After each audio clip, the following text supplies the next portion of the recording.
हरे कृष्णा। त्याग करुणा की ज्योति जलाएं, जीमोत वाहन नाम सदा गाएं। जो सुने यह कथा सुहावन, जीवन उसका मंगलमय पावन। जय श्री कृष्ण। दोस्तों, आप सबका अपने चैनल पुण्य धर्म में स्वागत है। आज आप सब इस वीडियो में जीवित पुत्री का व्रत कथा सुनेंगे। चील सियारन की कथा को सुनेंगे। जीतिया व्रत कथा कई रूपों में प्रस्तुत की जाती है, लेकिन इसका मूल उद्देश्य हमेशा संतान की लंबी आयु और उसके समृद्धि की कामना होती है। जीतिया व्रत को जीवित पुत्री का व्रत के नाम से भी जाना जाता है। इसमें भगवान जीमूत वाहन की पूजा अर्चना की जाती है। इस व्रत को माताएं अपनी संतान की लंबी आयु, अच्छे स्वास्थ्य के लिए करती हैं और यह व्रत निर्जल व्रत रखा जाता है। 24 घंटे के लिए बिना जल, बिना पानी यानी बिना कुछ खाए पिए निर्जला व्रत रखा जाता है। इस बार यह व्रत 14 सितंबर दिन रविवार को रखा जाएगा। 13 सितंबर को नहाए खाए का पर्व मनाया जाएगा।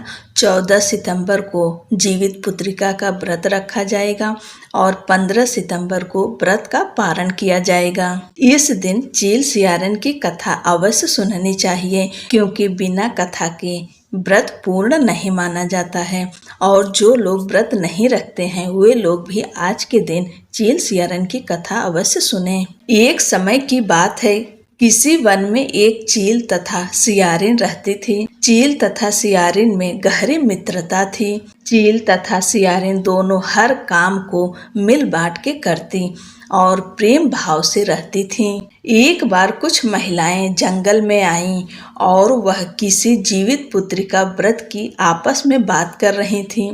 यह सब देख चील के मन में जिज्ञासा जग गई। वह महिलाओं के पास गई और व्रत के बारे में पूछने लगी। महिलाओं ने जीतिया व्रत के बारे में चील को बताया। चील तुरंत अपने मित्र सियारिन के पास गई और उसको जीतिया व्रत के बारे में बताया। व्रत को बताने के बाद चील तथा सियारिन ने निर्णय लिया कि वे दोनों भी जीतिया माता का व्रत और पूजा विधि विधान से करेंगी। चील तथा सियारिन ने जीतिया माता का व्रत का संकल्प लिया और शाम को पूजा की। पूजा के बाद ही चील और सियारिन को भूख लगने लगी। सियारिन अपनी भूख बर्दाश्त न कर सकी और वह जंगल में शिकार करने चली गई। सियारिन जब मांस को खा रही थी तब चील ने उसे देख लिया और व्रत तोड़ने के लिए सियारिन को बहुत डांटा, लेकिन चील ने अपना व्रत नहीं तोड़ा। वह सच्चे मन से जीतिया व्रत को पूर्ण किया। अगले जन्म में सियारिन और चील का जन्म बहन के रूप में एक प्रतापी राजा के यहाँ हुआ। सियारिन का विवाह एक राजकुमार से हुआ तथा चील का विवाह राजमंत्री के पुत्र से हुआ। कुछ समय बीता तो सियारिन ने एक पुत्र को जन्म दिया। जन्म के कुछ दिन बाद ही उसके पुत्र की मृत्यु हो गई। सियारिन के पुत्र के मृत्यु के बाद उसकी बहन चील ने भी एक पुत्र को जन्म दिया जो जीवित तथा स्वस्थ था। यह देख सियारिन को अपनी बहन चील से ईर्ष्या होने लगी। सियारिन ने अपनी बहन के पुत्र तथा पति को जान से मरवाने की कोशिश की, परंतु दोनों ही बच गए। एक दिन देवी माँ सियारिन के स्वप्न में आई और उन्होंने सियारिन से कहा, यह तुम्हारे पूर्व जन्म के कर्म का फल है। अगर तुम इसे ठीक करना चाहती हो तो माँ जीतिया की व्रत और उपासना करो। प्रातः काल उठकर स्वप्न के बारे में सियारिन ने अपने पति को बताया। सियारिन के पति ने यह सुन सियारिन को व्रत करने की अनुमति दे दी और उसकी बहन चील से माफी मांगने को बोला। इसके बाद सियारिन अपनी बहन चील के घर गई और उससे अपने गलतियों की माफी मांगी। सियारिन को उसकी गलतियों पर पछतावा देखकर चील ने उसे माफ कर दिया। अगले साल जीतिया व्रत पड़ा। यह व्रत सियारिन और उसकी बहन चील दोनों ने एक साथ रखा। माता जीतिया सियारिन के व्रत से प्रसन्न हुई और उसको पुत्र प्राप्ति का आशीर्वाद दिया। कुछ दिनों बाद ही सियारिन ने एक सुंदर बालक को जन्म दिया। अब दोनों बहन प्रेम भाव से खुशी खुशी रहने लगी। अब दूसरी कथा सुनते हैं।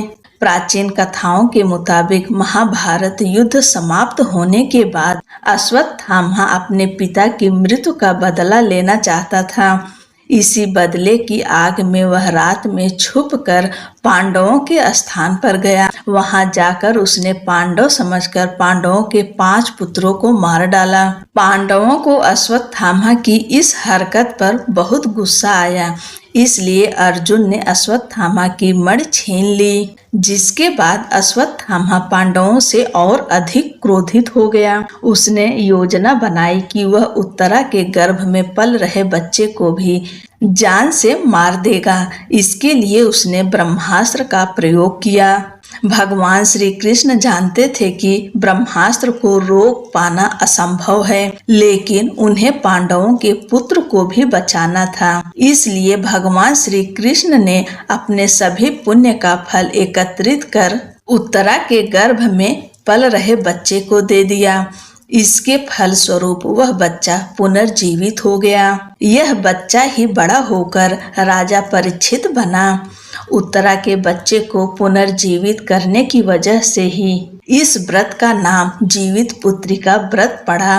तब से ही संतान की लंबी उम्र और स्वास्थ्य की कामना के लिए जीवित पुत्रिका का व्रत किया जाने लगा। बोलो जीतिया माता की जय। भगवान जीमूत वाहन की जय।